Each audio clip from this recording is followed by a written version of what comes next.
দেখা গেল আপনারাও আইএসএফ প্রার্থী দিলেন, তাতে কি বাংলাদেশের সাথে একটা দূরত্ব কি তৈরি হলো না? যে এখানে যেহেতু বাম প্রার্থী ইতিমধ্যে শ্রীরামপুরে তিনি নির্বাচনে ময়দানে নেমে পড়েছেন, কি বলবেন? দেখুন, দূরত্বটা না বাড়ে সেই জন্য আমরা এতদিন অবধি অপেক্ষা করেছিলাম। কারণ এই ভোটের সময় অলরেডি নোটিফিকেশন শুরু হয়েছে, নমিনেশন শুরু হয়ে গেছে। একটা দিন পিছিয়ে যাওয়া মানে একটা নয়, 3টে দিন আমরা পিছিয়ে যাচ্ছি। স্বাভাবিকভাবে আমাদের কর্মী সমর্থকদের আবেগ, ভালোবাসা, তাদের চাওয়া, তাদের ডিমান্ড আমরা কিছুটা হলো হয়তো সময়ের সাথে দিতে পারিনি। লক্ষ্য একটাই ছিল যে জোটটা যাতে হয়, কিন্তু একটা নির্দিষ্ট সময় পর্যন্ত অপেক্ষা করা দরকার।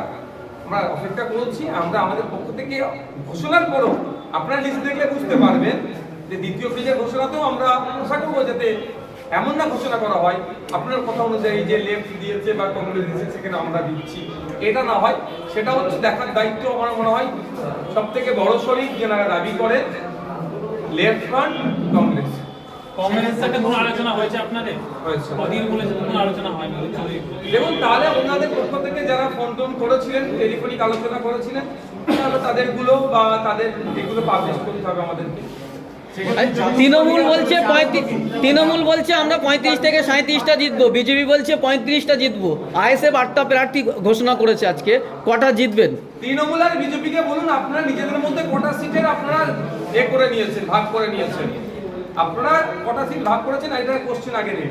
আর আমরা আমাদের পক্ষ থেকে যে কটা প্রার্থী দিয়েছি আমরা বুথ দখলও করবো না, বুথ জ্যামও করবো না, গণনা কেন্দ্র মারপিটও করবো না, মানুষের কাছে অ্যাপ্রোচ করবো। মানুষকে বলবো আমাদেরকে ভোট দিলে, পার্লামেন্টে পাঠালে। এই কৃষক বিলের বিরুদ্ধে যখন বিল পাস হচ্ছিল, যাদেরকে পাঠিয়েছিলেন তারা ঘুমাচ্ছিল এক প্রকার, তাদের আমাদের প্রার্থী আপনাদের যখন জনপ্রতিনিধি হবে এরা ঘুমাবে না। সিএ থেকে শুরু করে বিভিন্ন জনবিরোধী যে সমস্ত বিষয়গুলো আসছিল তার বিরোধিতা করার জন্য একজনই যদি আপনারা পাঠান, আর 8জন কি পাঠান, একজন পাঠালে যেমন ইনকিলাব জিন্দাবাদ তাকে বলতে হবে, আর 8জন কি পাঠালে বা আগামী দিনে যে কটাকে দেবো তাকে পাঠালে ইনকিলাব একজন বলবে, বাকি জিন্দাবাদ বলবেন, মানুষের অধিকারের কথা পার্লামেন্টের মধ্যে বলবে।